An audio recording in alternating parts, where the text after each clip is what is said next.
Selamat siang, perkenalkan nama saya Chevron Natalia dengan NIM 24031142550.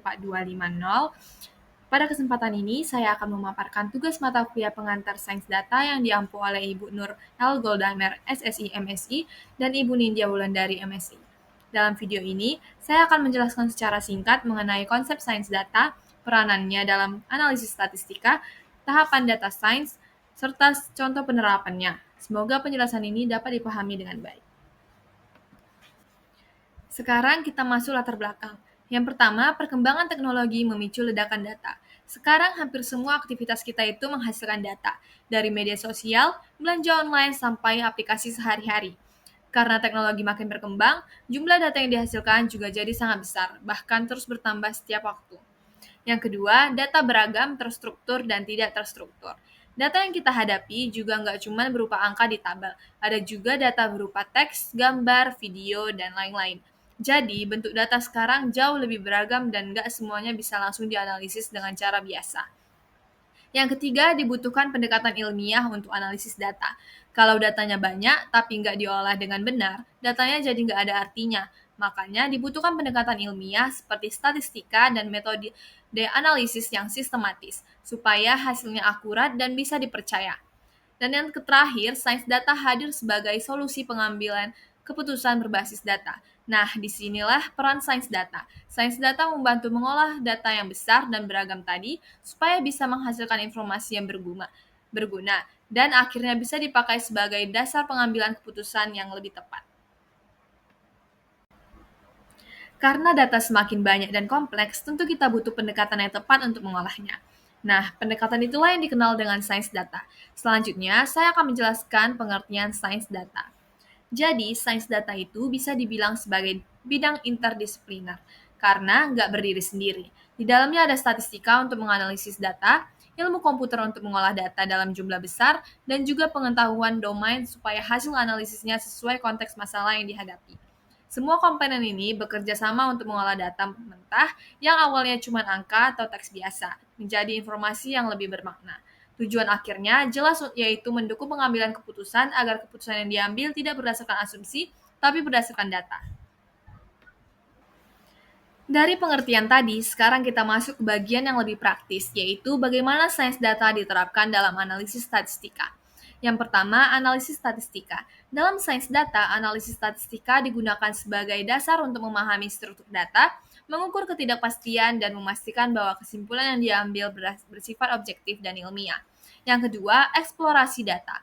Melalui pendekatan sains data, eksplorasi data digunakan secara sistematis menggunakan statistika deskriptif dan visualisasi untuk melihat pola, tren, serta mendeteksi anomali pada data. Nah, yang ketiga, statistika inferensial. Sains data menerapkan statistika inferensial untuk melakukan generalisasi dari data sampel ke populasi, sehingga hasil analisis tidak hanya berlaku pada data yang diamati, tetapi juga dapat dipercaya secara luas.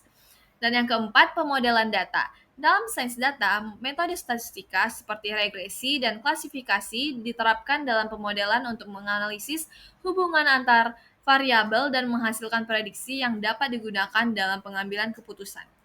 Dan yang terakhir, evaluasi model. Sains data juga menekankan evaluasi model secara berkelanjutan menggunakan ukuran galat dan pengujian asumsi agar model tetap akurat dan stabil ketika diterapkan pada data baru. Setelah kita mengetahui apa peranan sains data, kita masuk ke tahapan data science. Tahap pertama dalam data science itu adalah pemahaman masalah. Di sini kita nggak langsung main data, tapi fokus dulu ke masalah apa sih yang mau diselesaikan. Kita tentukan tujuan analisis dan pertanyaan yang ingin dijawab, supaya analisis yang kita lakukan nanti benar-benar relevan dan tepat sasaran. Selanjutnya, pengumpulan data. Setelah masalahnya jelas, baru kita masuk ke pengumpulan data. Data ini bisa datang dari berbagai sumber, mulai dari database, survei, dan media sosial. Yang penting bukan cuma jumlah datanya, tapi juga kualitas dan relevansinya terhadap masalah yang sedang dianalisis. Dan selanjutnya, pembersihan dan pemrosesan data. Nah, data yang kita kumpulkan tadi biasanya masih mentah. Di sini, data dibersihkan dari nilai yang hilang, kesalahan pencatatan, atau format yang nggak konsisten. Tujuannya supaya data benar-benar siap dipakai dan nggak menimbulkan masalah di tahap analisis. Nah, selanjutnya analisis eksplorasi data. Setelah datanya rapi, kita lanjut ke analisis eksplorasi data atau EDA. Di sini kita mulai melihat pola, tren, dan hubungan antar variabel, biasanya dibantu dengan visualisasi. Tahap ini membantu kita memahami karakter data sebelum masuk ke pemodelan. Nah, selanjutnya pemodelan dan evaluasi. Kita membangun model statistik atau mesin learning sesuai tujuan analisis, misalnya untuk prediksi atau klasifikasi. Model yang dibuat kemudian dievaluasi untuk memastikan hasilnya akurat dan bisa diandalkan. Dan yang terakhir, implementasi, pemantauan, dan komunikasi. Model yang sudah jadi diterapkan untuk membantu mengambil keputusan dan dipantau secara berkala. Hasil analisis juga perlu dikomunikasikan dengan baik lewat visualisasi dan storytelling supaya mudah dipahami oleh pengambil keputusan. Dari tahapan-tahapan tadi, kita bisa lihat bahwa sains data bukan hanya soal teori, tapi proses yang benar-benar aplikatif. Selanjutnya, kita akan melihat contoh penerapan sains data di berbagai bidang untuk menunjukkan bagaimana tahapan ini digunakan dalam dunia nyata. Yang pertama, kesehatan. Di bidang kesehatan, sains data banyak dipakai untuk menganalisis data pasien, dari data rekam medis sampai hasil lab. Semuanya bisa diolah untuk melihat pola penyakit dan memprediksi resiko kesehatan. Jadi, keputusan medis bisa diambil dengan lebih tepat. Yang selanjutnya, keuangan. Kalau di sektor keuangan, sains data digunakan untuk menganalisis resiko dan mendeteksi penipuan. Pola transaksi yang mencurigakan bisa dikenali lewat analisis data, sehingga lembaga keuangan bisa minimalkan kerugian. Selanjutnya, pemerintahan. Di pemerintahan, sains data membantu dalam perencanaan dan evaluasi kebijakan. Data sensus dan sosial ekonomi dianalisis supaya kebijakan yang dibuat benar-benar sesuai dengan kondisi masyarakat. Yang selanjutnya, transportasi. Dalam bidang transportasi, data digunakan untuk memprediksi pola lalu lintas. Hasil analisis ini bisa dimanfaatkan untuk mengurangi kemacetan dan meningkatkan efisiensi sistem transportasi. Sementara di sektor retail, sains data dimanfaatkan untuk memahami perilaku konsumen. Dari data pembelian, pelaku usaha bisa memprediksi permintaan dan mengatur stok barang dengan lebih baik. Dari berbagai contoh tadi, bisa kita lihat bahwa sains data benar-benar digunakan di banyak bidang. Nah, supaya bisa menerapkan sains data seperti itu, tentu dibutuhkan kompetensi dan tahapan pembelajaran yang jelas, yang akan kita bahas pada roadmap pengembangan sains data di slide ini. Kalau kita lihat, roadmap pengembangan sains data sebenarnya ini bukan sesuatu yang instan, tapi proses bertahap dan berkelanjutan. Tahap pertama dimulai dari fondasi statistika dan pemahaman data. Di sini kita belajar statistika deskriptif dan inferensial, jenis-jenis data sampai cara menyajikannya. Ini penting banget karena tanpa dasar ini kita bakal kesulitan memahami apa yang sebenarnya terjadi di dalam data. Setelah itu kita masuk ke pengolahan dan eksplorasi data. Pada tahap ini, data mulai dibersihkan, diolah, dan dieksplorasi. Tujuannya supaya kita benar-benar paham pola, tren, dan hubungan antar variabel sebelum lanjut ke analisis yang lebih dalam. Tahap berikutnya adalah pemodelan data. Di sini, metode statistika dan machine learning mulai diterapkan, misalnya regresi atau klasifikasi. Tapi yang penting pemodelan ini bukan cuma soal akurasi, tapi juga bagaimana kita bisa memahami dan menjelaskan hasil model tersebut. Selanjutnya ada implementasi dan evaluasi model.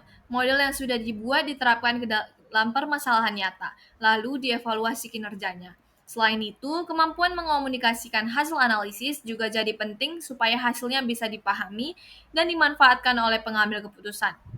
Yang selanjutnya, etika dan tanggung jawab data. Mulai dari privasi, keamanan data, sampai penggunaan data secara bijak, ini jadi hal krusial karena data sangat berkaitan dengan kehidupan manusia. Dan yang terakhir, pembelajaran berkelanjutan, mengintegrasikan teori dan praktik secara terus-menerus agar kompetensi sains data tetap relevan. Jadi, dari roadmap tadi, kita bisa lihat bahwa sains data bukan hanya soal teknis dan alat yang digunakan, tapi tentang proses pembelajaran yang berkelanjutan dan terstruktur. Dari sini, kita bisa menarik beberapa poin penting sebagai simpulan dari pembahasan sains data yang sudah kita bahas. Sains data merupakan bidang interdisipliner yang mengintegrasikan statistika, ilmu komputer, dan pengetahuan domain untuk mengolah data menjadi informasi yang bermakna dan mendukung pengambilan keputusan. Dengan statistika sebagai fondasi utama, proses data science dilakukan melalui tahap yang sistematis dan saling berkaitan, sehingga mampu menghasilkan analisis yang valid, terstruktur, dan aplikatif di berbagai bidang. Selanjutnya saran. Mahasiswa statistika diharapkan mampu mengembangkan kompetensi sains data secara seimbang antara teori dan praktik, dengan penguasaan statistika yang didukung keterampilan pengolahan data, pemodelan, serta pemahaman etika penggunaan data.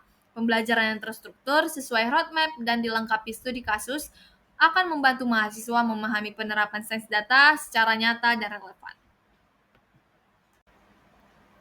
Demikian penjelasan yang dapat saya sampaikan mengenai sains data, mulai dari konsep dasar, penerapannya dalam analisis statistika, tahapan data sains, hingga roadmap pengembangannya. Semoga penjelasan ini dapat memberikan gambaran dan pemahaman yang lebih jelas mengenai pentingnya sains data dalam pengambilan keputusan berbasis data. Saya menyadari bahwa penjelasan ini masih memiliki keterbatasan, oleh karena itu kritik dan saran sangat diharapkan. Terima kasih atas perhatiannya, selamat siang.